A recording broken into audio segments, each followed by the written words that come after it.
What is a religion? Some scholars think that it's important to come up with a tight definition for the term religion, to give a definition that captures all and only religions. We could spend a lot of time going through a number of proposed definitions of the concept of religion.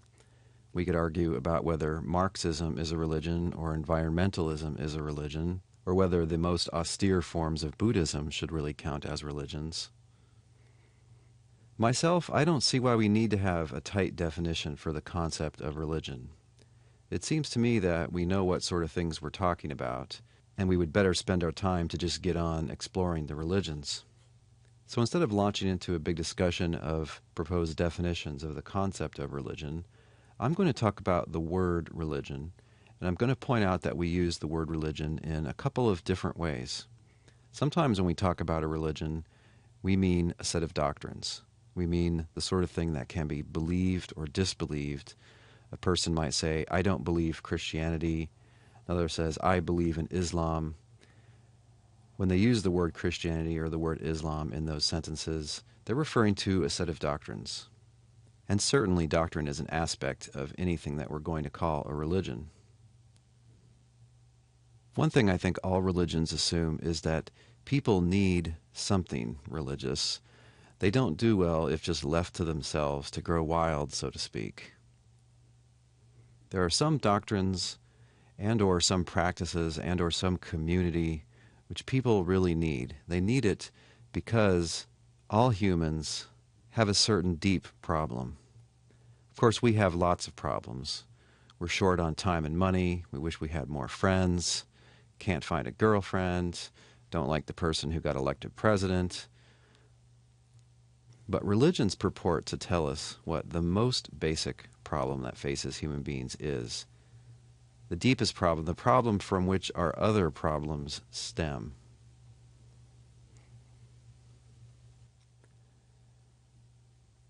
For example, in most kinds of Christianity, the diagnosis is that the human race is fallen. The human race has turned its back on God. And there's been a rupture in the relationship between human beings and the one God. It's because of this rupture that we do all the other lousy things that we do. In some forms of Buddhism and Hinduism, the diagnosis is more like this. We take things as they seem. We don't understand our true nature or our true self. We don't understand the deep self that isn't as apparent as the surface self. The diagnosis is that we're ignorant of our own true nature. Of course, any religion isn't going to just leave things there, just point out that we have some devastating, crippling problem. Any religion is going to specify for us a cure. That is, a way to permanently and positively resolve this problem. It's going to be a permanent fix, not a temporary one. It's not like trying to drink away your problems or to just stick your head in the sand and ignore the problem. And it's going to give us a positive resolution. It's not like escaping your problems by killing yourself or kicking a puppy or anything like that. So the cure is going to be something permanent and positive. It's going to address, in fact, resolve that fundamental problem facing human beings. Third, a religion is going to specify one or more treatments. These are things that you can do or things that you should believe which will enable you to eventually get the cure. There are means to the cure. And fourth, a religious tradition is going to specify for us one or more exemplars. These are previous people who have gotten the cure. They model for us the process of applying the treatments and getting the cure. An exemplar is someone to imitate, like Jesus or the Buddha or Moses. Now, some social science scholars who work in religious studies, people like sociologists, have worried that focusing on doctrines is a kind of Christian bias. I would say it's certainly true that Christians have been more focused on doctrines and on the study of holy texts than people in most other religions. In many other cases outside of Christianity, practice is at least as important as having true beliefs. You could say that Christianity has an unusual theological emphasis, an unusual emphasis on having true beliefs about God. Of course, this is just a matter of degree. Many, probably most religions, put some emphasis on having the correct beliefs. I would also point out that beliefs are fundamental. That is, fundamental to a religious tradition. This is to say that when you're trying to understand a religious tradition, beliefs are a good place to start. It's only when you understand the beliefs that the artwork, that the practices, that the leadership structure, that the emotional ethos, the emotional temperature of the whole thing is going to make sense. To understand religious people and religious traditions, you need to understand what the beliefs are, what they're assuming about reality, about humankind, and so on. It's by no means all there is to a religious tradition, but it does seem to be a fundamental aspect of any religious tradition.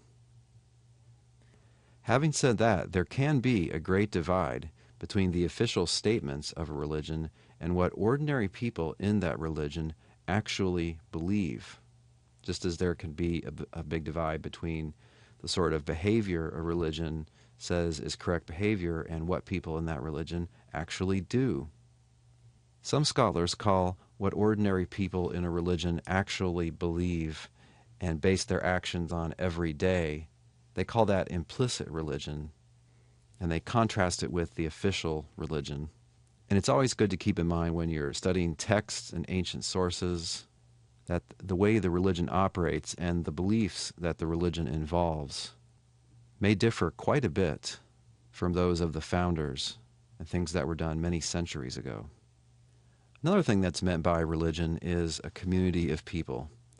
So if you say Christianity has more people than any other religion in the world, when you say Christianity, you're referring to a community, to a collection of people.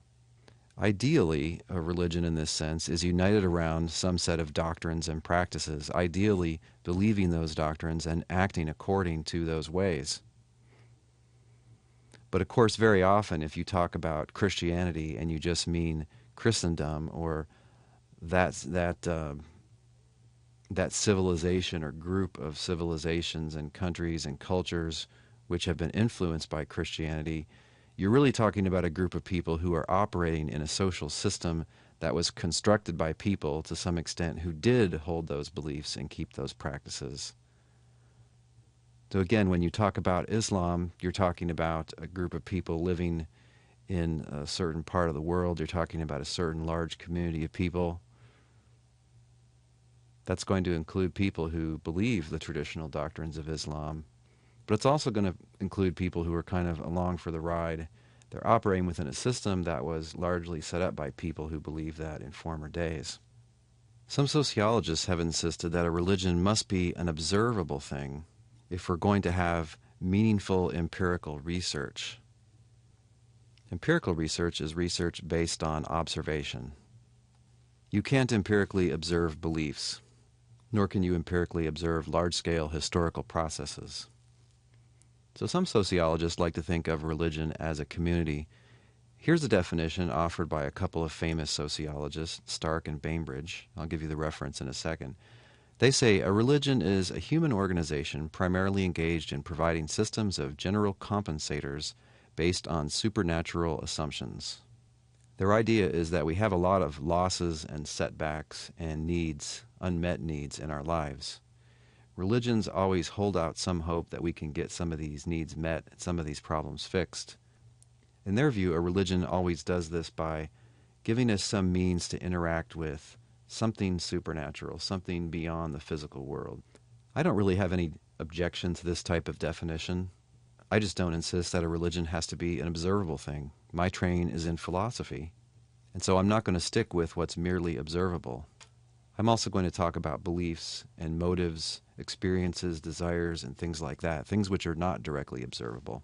Another thing we can mean by religion is a whole big historical process, a large-scale event with people, institutions, leadership, rituals, rules, experiences, and so on.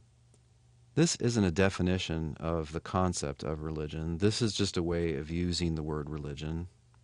This was laid out by the influential philosopher and religious scholar Ninian Smart, who delineated 7 different aspects of religions. and many of us who teach religious studies find these to be helpful. A religion, in this sense, is a very big and complicated thing. Here are some different dimensions to it. First, there's the doctrinal and philosophical dimension. This is what a religion teaches about the world, what's real, about human beings, how we fit into the world. And in particular, it gives us the diagnosis and cure that we talked about a moment ago. Second, there's a mythic or narrative dimension to any religious tradition. The term myth in religious studies doesn't describe something that is necessarily false. A myth could be true or false. The point of calling a story a myth is that it is a special life-guiding story, which is usually, but not in all cases, believed to be true. Religious people will think of themselves as one or more of the characters, and they'll think that different things in this story represent, say, challenges that they face. A myth will be kind of a lens through which they observe their world. It's a kind of guide for their emotions, beliefs, and actions. Not every old story is a myth in this sense. Legends, folk tales, novels, short stories, they are not necessarily myths. Third, there's an ethical and legal dimension. Some religions are or include governments, and so they really literally have a legal dimension, a dimension of law and courts, arbitration of disputes. Any religion, of course, has ethical demands. These are standards about what should be done and what should not be done. Fourth, religions have a ritual and practical aspect. There are things that you do in any religious tradition. There are things that you do individually, and there are usually things that you do on a group level as well. Those can be very important to those people. Fifth, there's the experiential and emotional dimension to it. People in religions typically have certain kinds of religious experiences, and they also typically feel certain ways. Sixth, there's the social and organizational aspect. The people in religions are divided into families, churches, synagogues, clans, other sorts of social groups. Is there any religious leadership? Are there priests? Is there anything like a pope? And finally, there's the material and artistic side of religion. What kind of objects do they use? What kind of objects do they produce? What kind of art do they make? In this class, we'll try to some extent to cover all of these aspects. I will to some extent focus on the first aspect, the aspect of belief, doctrine, and philosophy, which I think is foundational. But this course is also historically oriented. So we're going to go beyond describing these traditions as they're currently found. And we're going to inquire, where did they come from? How did they get started? Who, if anyone, founded them? And so on. One final distinction that might be of use to you is that religious studies is a field and not a discipline. That is to say that religious studies is a subject matter. It's the subject matter I've just indicated. It deals with religions. It's not a discipline like sociology, psychology, philosophy, or history. A discipline has its own group of methods, its own academic departments, its own specific history, its own specific lore and literature. Religious studies is a subject matter which is explored by people from many disciplines. So this is an interdisciplinary class. And religious studies, although there are now a few religious studies departments around, religious studies is still really interdisciplinary. And how it's approached is going to be affected by the training and the background, you could say by the guild, of the scholar who's engaging in it. As I've already indicated, my background is philosophy, and so in some ways you're going to get a philosopher's take on the world religions. Having said that, we'll take insights wherever we can get them, whether they're from historians, sociologists, psychologists, and so on. In our next lecture, we'll start to explore the fascinating world of Hinduism.